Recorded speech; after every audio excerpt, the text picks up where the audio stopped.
What is up, YouTube? I have an engine, and it's really clean. The only thing it's missing is a piston. Guess what? I ordered a piston from Sierra Beta weeks ago. Supply chain issues, man.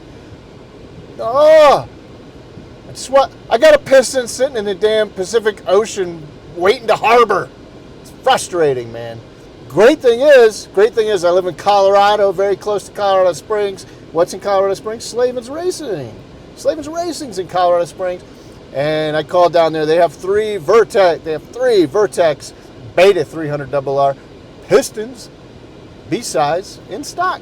Maybe I buy them all. Just saying. Maybe I buy them all.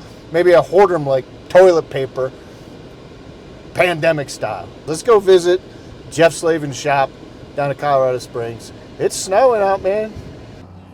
Woo, let's go get some.